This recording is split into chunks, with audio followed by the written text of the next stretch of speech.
67% the major problem with SSI benefits. Supplemental security income. I have all the details and what you need to know right here in the video, so let's get right into it. All right, now in this video, we're specifically talking about SSI, supplemental security income, and the major problem with this program that is completely deviated from the original purpose of the program as it was formed way back in 1972, and what Congress has in their possession right now to fix this program and to raise benefits in a pretty substantial way for about 8 million beneficiaries. Let's get into it and talk through all the details. However, really quickly before we do, thanks so much for joining me. If you're enjoying this video so far and you want more like it, please make sure to subscribe right down below the video. It's totally free to do so, and I'm here for you in any way that I possibly can be each and every day to bring you the latest updates as things continue to change very rapidly, and of course, to continue to be here right by your side during this very busy, confusing, and uncertain time.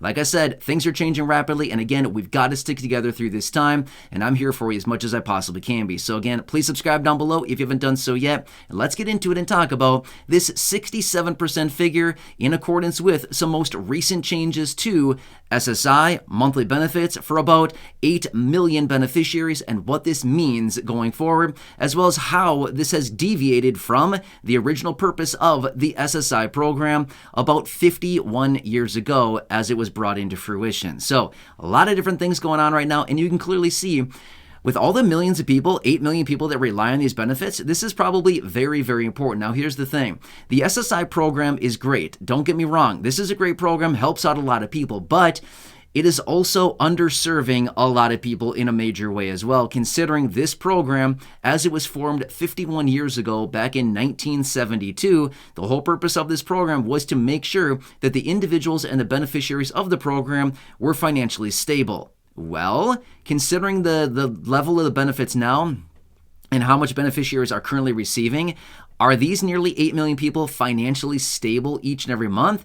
And again, here's the thing. A couple years ago, the conversation was a little bit different.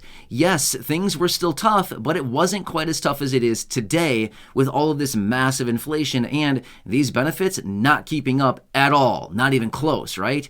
We all completely recognize that. So let's talk through some details here, as well as what all this means, the 67% figure, as well as what Congress currently has in their possession and what they want to do to this program.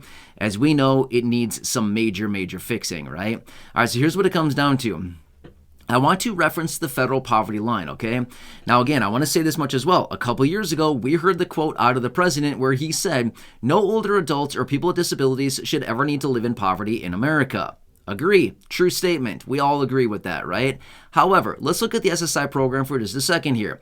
Who receives benefits from SSI? Older adults, 65 and older, and people with disabilities or who are blind, younger than 65, okay? By perfect definition, that kind of falls right into the category of what the president is talking about. However, are these benefits above the federal poverty line? No, not even close. In fact, they are about 67% of the federal poverty line. Yes, that is the calculation. That is what it comes out to. In fact, to be completely fair about it, the SSI benefits that we are receiving right now are, 68.08% of the federal poverty line. In fact, they're below the federal poverty line.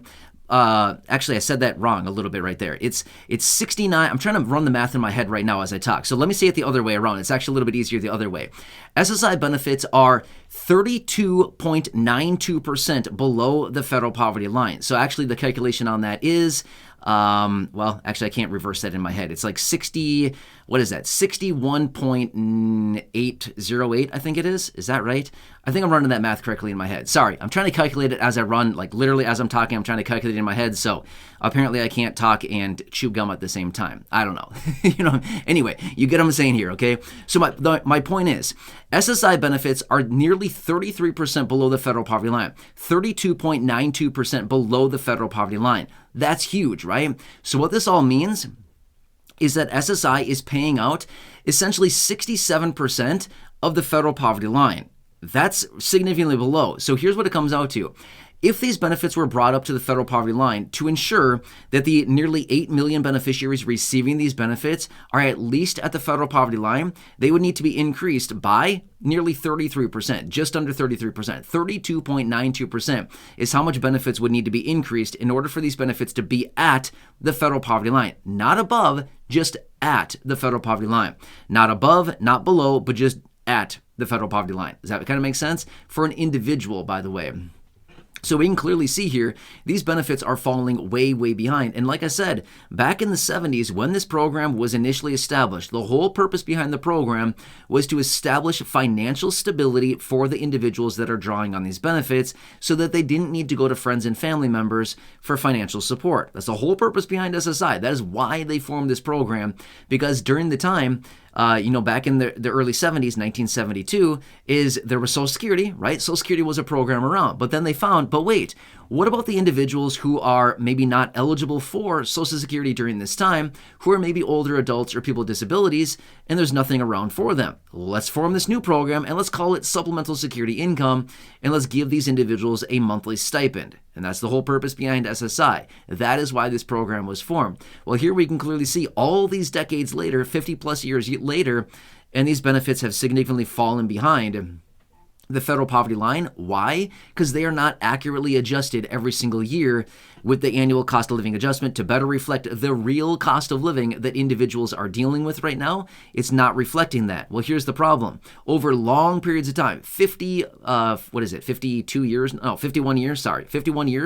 over that 51-year period of time, these benefits have not kept up with the real cost of living. Therefore, a small adjustment on an annualized basis, 0.5 percentage point, 1%, 1.5%, a little percentage point each and every year over long periods of time, compounded over 51 years, well, that brings us to the situation that we're in today, which is the benefits are not keeping up, right? Here's another interesting point. In fiscal year 2022, so fiscal year 2022 ran from October 1st, 2021 to September 30th, 2022. That was the fiscal year of 2022.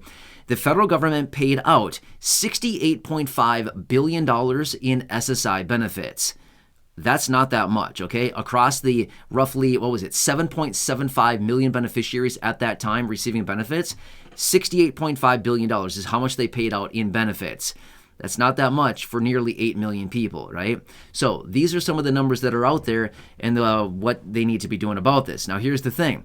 Congress currently has in their possession, now, to be fair, they are not currently working on it at this time, but they do have the proposals in their possession to raise SSI benefits up to the federal poverty line. If they were to do that, they would have to raise benefits at this time by 32.92% or nearly 33%, raising those benefits up to the federal poverty line. Now, here's the thing.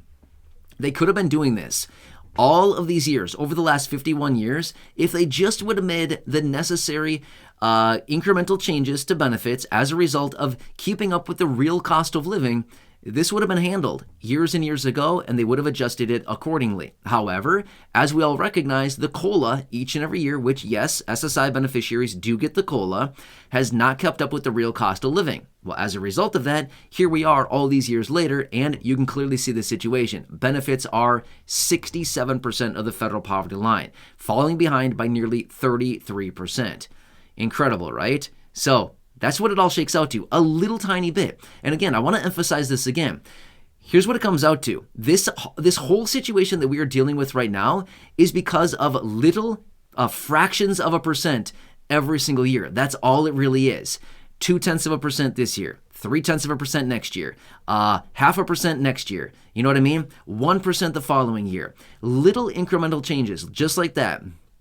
Every single year is all it really came out to be, to adjust for the real cost of living that beneficiaries are, accounting for versus, what benefits are actually being adjusted. If benefits would have been adjusted to just a little bit higher, a couple tenths of a percentage point each and every year, as they should have been, to really accurately adjust for the cost of living, we would not be having this discussion right now. These benefits would be at the federal poverty line as they're supposed to be, but because they didn't do it, over 51 years of compounding that we lost out on.